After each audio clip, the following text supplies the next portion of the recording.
Welcome back.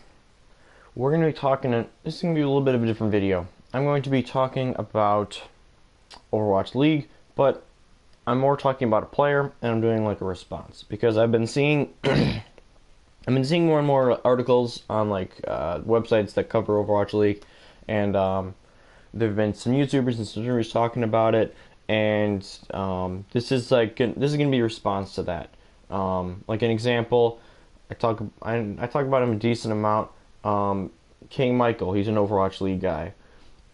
Former Overwatch pro, he covers all the games. He covers all the drama. So if you like to see any like the drama that comes out of Overwatch League or anything like that, then I'd suggest checking that channel out. The video where he just talks about it, he made it like I guess technically this morning, last night, whatever. And I watched it, and I really felt strongly about some of the things that he said, and like I said, I've read other articles too on websites talking about Effect and the Dallas Fuel, and I wanted to make like a response to it, or like kind of say what I feel about it. In Michael's video, he said, "Yo, yeah, I could play devil's advocate, but I'm going to kind of talk about what I think." And this is not like I'll bash him again video. This is just a response. I respectfully disagree with his opinion on this, and I'm not saying that I'm right 100%. None of us really know 100% because we weren't with the team. But essentially, I will link the video in the description below if you want to watch it for a bit more context, like before you come back. But I'll do like a short little overview of it. He was basically just talking about how Effect obviously he hasn't been on the Fuel since about midpoint of stage 3. And since then, they've actually enjoyed some success. They've gone 5-3 this stage. They could potentially make the stage playoffs. And one of the major points that he made, it was pretty much like two. It was that Effect, his attitude and like his demeanor was just like bad, and that affected the team like negatively. And it was just kind of a negative energy. That just kind of sucked the positivity out of the room for the team, which that I can agree with. It looked like a lot of times his posture, his facial expressions were just oozing bad. But I'll have my like little counter to that in a bit. And then his other main one was that the team just plays better without him, which that one I disagree with. He pointed out like their records. They're 4-20 with Effect in the lineup. With him out of it, they're 7-7. So it's like, oh wow, that's a huge improvement. But there are other factors in play there, which I will point out when I really get into it. So again, it's still decently early morning for me, so I'm still waking up. But again, I'm not bashing Michael or any of those other people that have written or posted about Effect. I'm just saying my opinion. And yeah, I'm not saying that it's right 100%, but I just think it's good to have like different opinions and different angles when we're talking about things like this, because when videos and stuff like this come out, I know that like Michael, he's not trying to like spread negativity about Effect, and he's not like trying to necessarily bash Effect. He's just saying what he thinks, and that's fine. But sometimes when stuff like that comes out, people just like watch that video, and then they don't know a whole lot about Overwatch League, and then they have a bad picture of Effect in their head, and they think that he's like, oh, a bad person or something like that. So I'm just trying to get another perspective in here, and yeah, I'm gonna get right into it. So I think Effect, even though his demeanor was bad sometimes, even though he probably brought down the team atmosphere a little bit in the early stages, we have to remember that for Dallas Fuel, they were a top contender coming into this. Most people had them ranked top 4, top 5 at the lowest in the Overwatch League. So they're projected to be like probably the best Western team, towards the top of the leaderboards, definitely getting a playoff spot and contending for like that grand finals appearance. And they came out really flat, and they went 3-7 the first stage, and then it only got worse. They went 2-8 in the second stage. They went 1-9 in stage 3, and then in stage 4, they've kind of turned it around, and they're now 5-3.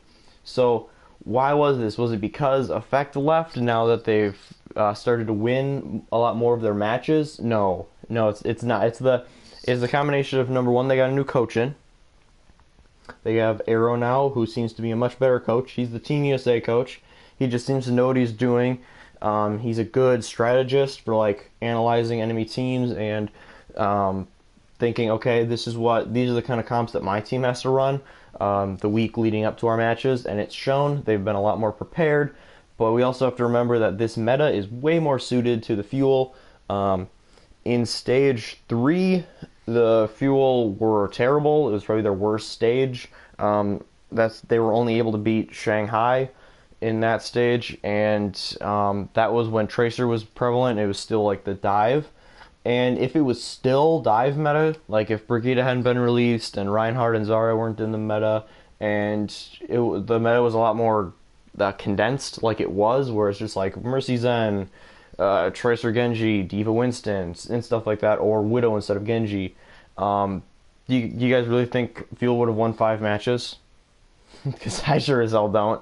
They don't have a Tracer player with Effect going. I mean, ACAM ran it for a little bit, but I mean, I'm sure he's the worst Tracer in the league. He's got like no practice time on the hero, and they're just Dallas was never a very good dive team, even when they were having a lot of success.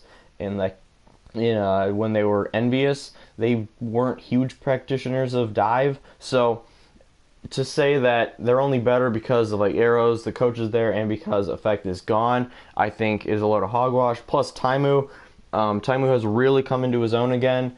You have to remember, Taimu had some like mental breakdowns. He had literally had a panic attack, so he had to go to the hospital. He had a lot of issues earlier in the season. He was playing very poorly in Stage 1, and then he had these implosions on Twitter.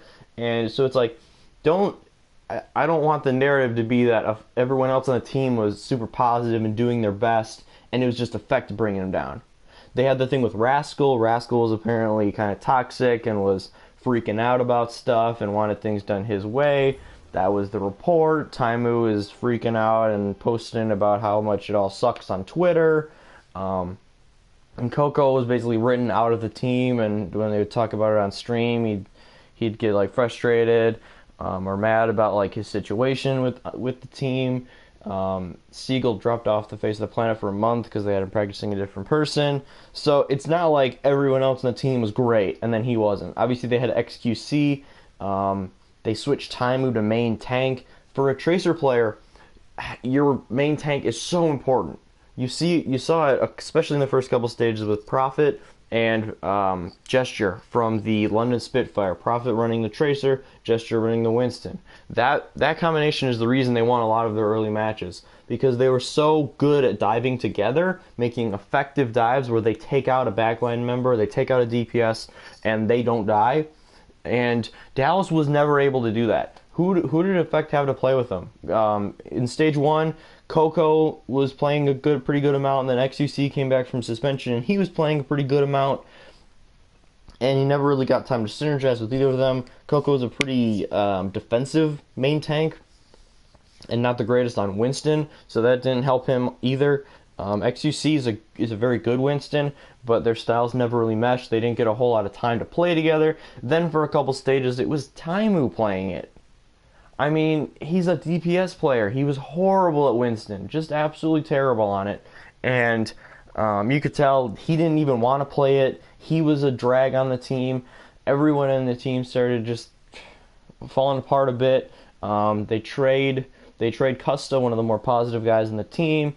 They bring in Unko, who mechanically is a lot better, but like synergy-wise and just like helping the team outside of game, he's not really there.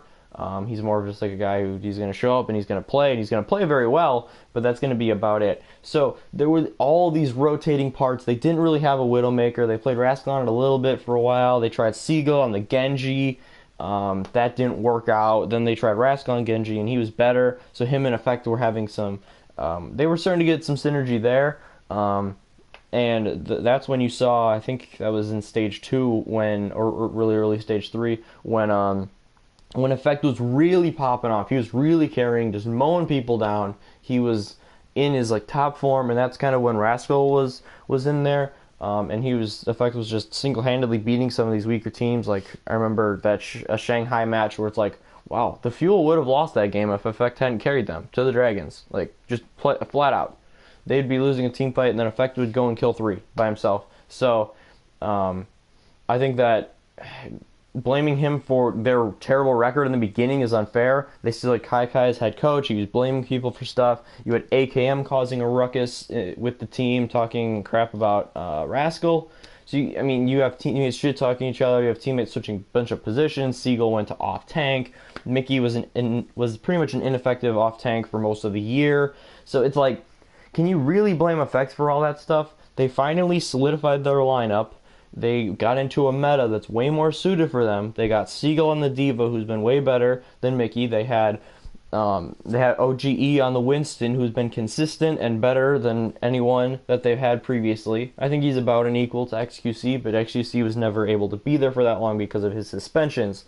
So they've had by far their most consistent, best to main tank in there. So you got a way stronger backline.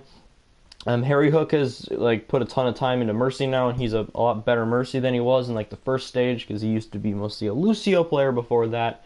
So you have him being much improved. You have Custa in instead of Chips, or you have Unko in instead of Custa/Chips, and he's a much better, like I said, out of game wise, he's not like as good of a leader or whatever as Custa could be, but in game he's a lot more mechanically skilled, at least at Zenyatta, than Custa and Chips Haden both are. So you have more playmaking from your Zenyatta. That's another improvement. Then you have, for your DPS, you have Taimu, who has come back from his bad play and his dark times and his Winston play. So he's come back from that, and he's back to his form in Widowmaker, and he's doing really, really well in Widowmaker.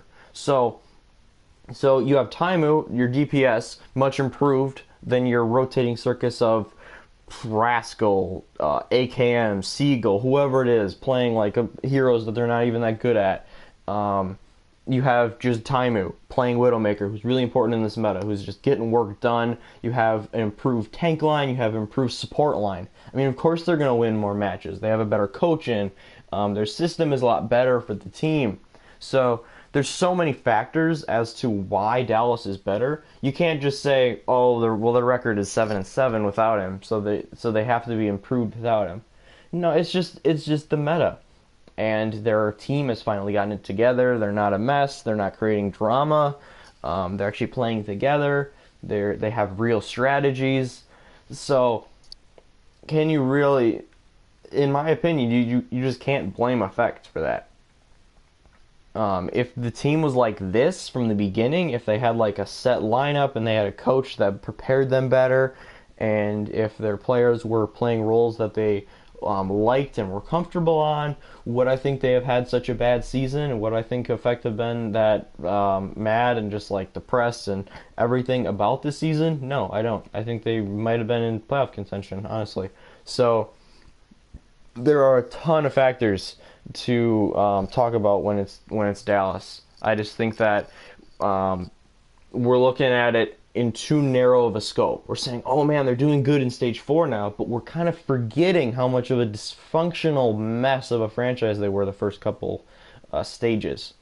So in that regard, I'm going to give Effect a bit of a break. He's an extremely competitive guy. You can see how much it like broke him every time they lost, and they were a team that had a ton of success before Overwatch League. Probably one of the most successful Overwatch teams in history before Overwatch League was a thing. So to see him go through that, and me being an extremely competitive person, I can feel his pain there, and I can see how it can just spiral. You're trying so hard, and he was playing so well, but the rest of his team was playing so bad. And now his team's playing good, but he can't really be with them right now. So I think that we got to tone it down on the whole Dallas is better without Effect. We got to give him a chance to get his head in the right place, come back next season. If he does want to be somewhere else, if Dallas is just like, if it has too many bad memories for him, and they want to trade him somewhere else, I think that could be great for him, get him a bit of a fresh start. But otherwise, I think Tracer will eventually be more meta. I mean, she's the cover girl of the game, so I think that by the time Season 2 sets in, she'll probably be good. And Effect is so talented. He's such a good Zarya player. He was playing really well in Widowmaker when he played it. So he's a good enough player that if Tracer isn't good and he needs to get down a different DPS hero, I have no doubt that he will. So I hope to see him in Season 2. Again, this video, just me talking about other reasons why Dallas is better. I don't think that they're better because Effect left. I think they're better because of a lot of things that I outlined in the video beforehand. So that's what I think. Let me know if you agree with me, if you disagree. Again, go watch the Michael video. Tell me what you think about that.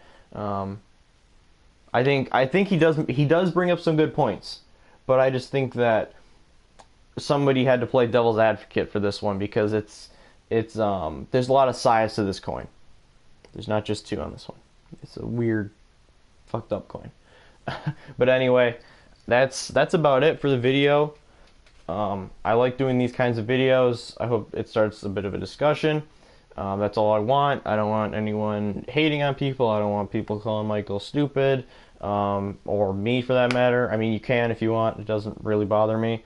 But yeah, like I said, just let me know if you agree with me. Let me know if you disagree with me. But most importantly, let me know why, because that's the important part. Give some reasons, and then we can have a nice, healthy little discussion about it. And hopefully, we see Effect come back stronger than ever in Season 2.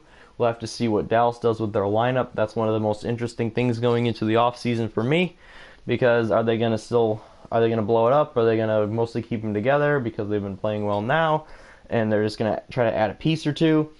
It's gonna be super interesting. Tomorrow, I'll be coming at you guys with the video for predictions. Stage 4, Week 5. Yep, the very last week of the regular season. So stay tuned for that tomorrow. Hope you have a great day, and I'll catch you in the next one.